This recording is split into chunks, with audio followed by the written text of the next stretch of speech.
Welcome to Geek Philosophy. So, as many of you have known, Black Panther has been getting a lot of buzz lately, especially since it's hit $1 billion worldwide and is set to beat records that even Marvel has set itself already. So, I wanted to talk about, or I wanted to discuss with y'all, how DC might be able to do the same thing. Now, if you don't know, DC Comics is pretty much the main competition for Marvel. And the movie side, they've been having a couple struggles. Literally, some struggles. On the executive side, on the filming side, and even the box office competitions. You've seen some great movies like Wonder Woman. And then we've seen some not so great movies like Batman vs. Superman, Suicide Squad. And I'm still up in the air about Justice League. I enjoyed it, but a lot of people did not enjoy it to the fullest. It was an okay movie, but it didn't get the numbers that it needed to get. So, what can DC do to kind of get the same numbers that Black Panther did? Now, we're looking at Black Panther. It is an African superhero, not African American, an African superhero, and it really resonated internationally. A lot of people do like to stick to the point of it being mainly African or African American staff, a black cast, with a few Caucasian actors, but I don't think that wasn't the main reason for success. It's a great idea that it had this cast and it still was successful, but I don't think it was the main reason. I think it was because of the story, the graphics, and the representation of the character and how it blended with the rest of the Marvel universe. But if we wanted to look at DC and see who in DC's big vast line of arsenals they can use to pull those same kind of numbers, I had to sit down and really think about this. And I went through DC's African American rogue gallery, or African American rogue gallery of superheroes. And they do have quite a few, especially with them working with Milestone Comics, which was an African American comic company ran by Dwayne McDuffie. And he brought us the greats like Static, Icon, Rocket, and even Hardware. But looking at those characters, I don't think they got enough pull. I think out of the group, Static probably has the most pull, with Icon being right after, as kind of like the Black Superman. But I don't think they have enough to really generate that kind of money that Black Panther did. And I don't think they would go internationally wide as Black Panther did. So I really had to sit down and look at the rest of their Go gallery. Green Lantern, John Stewart, it's a pick, but looks like they're doing a more of a space cop partnership movie, or buddy cop movie in space with them. So if they do pick John Stewart and maybe someone else like Hal Jordan, you're going to see those be as a co-star, not John Stewart leading up his own film. So I took him out of the equation. Cyborg is getting his own film, and it's been on and off again. First it was on, then they took it off, then they put it back on recently. But honestly, I don't think Cyborg has enough to do what Black Panther did internationally. So I had to keep looking. And we've already seen what Steel has done in the past with Shaq. So let's go ahead and take that out the equation. And really, the only superhero that I think, or super heroine that I think can really generate Black Panther numbers, is actually Vixen. Now, I know what some of y'all are thinking. Vixen isn't the top of DC's roster. Mostly it's Batman. There's their Trinity, which is Superman, Batman, Wonder Woman. And then you have, Green Lantern, Green Arrow, Aquaman, and so forth and so on. So when you count down the most known DC superheroes, Vixen is not going to be in a lot of people's top 10. It's going to be more in the top 20. So the plan I'm going to propose that DC actually use is going to have to be an 8-year plan. Now, if we look at everything that Marvel's done, they've done everything as a marathon. Nothing too fast, everything having a reason and every step by step on purpose. They weren't trying to rush to the finish line. They were taking their time and they were getting there successfully. So, and we'll definitely see that in Infinity War, Avengers Infinity War, as this was a 10-year process that came to Kevin Feige's mind. But I really suggest that DC do the same thing. Now, if they decide to do it like a complete reboot with the Flashpoint movie, that might be suggested to add something new. But if they don't, they can still pull off this. So, 8-year plan. First, in these first 3 years, I'm gonna ask DC if DC came to me and said, "Hey, Donald, you got full rights on this Vixen character. Everything you need to do to make this movie happen, you have the power to do it."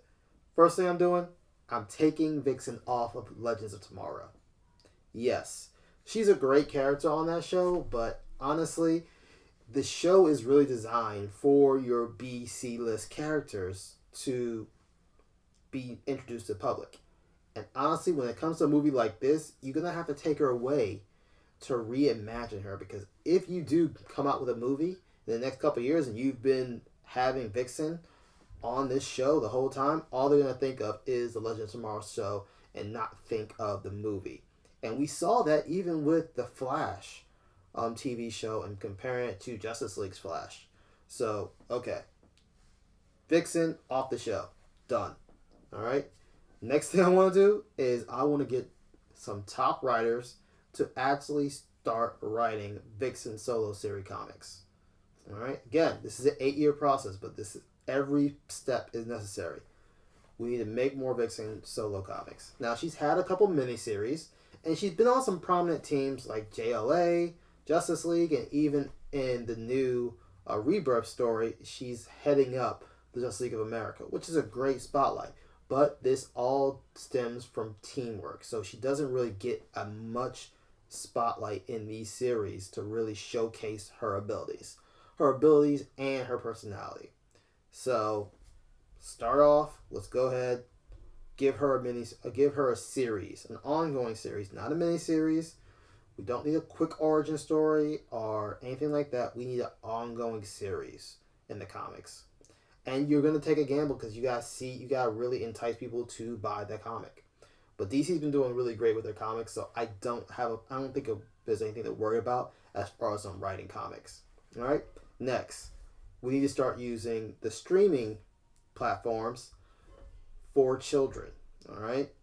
So, if you don't know it, I'm going to do a video on the streaming wars that's going on now. But Warner Brothers is creating their own streaming service, just like Hulu, Amazon, and Netflix. And they're going to put some of their shows on there.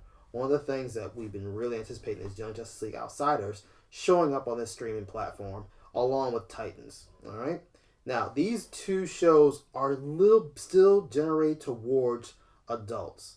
So, if you want, I say, Warner Brothers, take a note and make something more generated for children. All right? Take some of these superheroes, like they're doing with Justice League Action. Take that premise, put it on the show, make them a little bit longer. Or you can keep it at 15 minutes, but have more prominent characters like Vixen show up so it becomes more of a household name instead of it just being, oh, this is a C-list character. Alright? Alright, so we tackle pretty much like the first 4 years. After that, we need to look at casting. Alright? And again, this is an 8-year process. So I'm thinking this movie should come out in 2026. Now, if I'm going to pick a cast, I need my leading actress, and I need a great director. Alright? And I need Warner Brothers executives to stay away from it as much as possible. So, if I'm going to go with a lead actress, I'm going to actually go with the grown star, Yara Shahidi. Now, some of you might know her as Zoe Johnson from the show Blackish, and now she's leading her own spin-off series, which is Growness.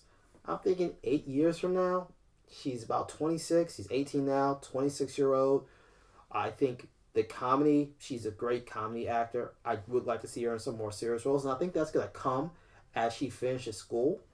Because right now I think she's going to Harvard. So as she finishes school, you'll probably start seeing her in some more theatrical or drama-related roles.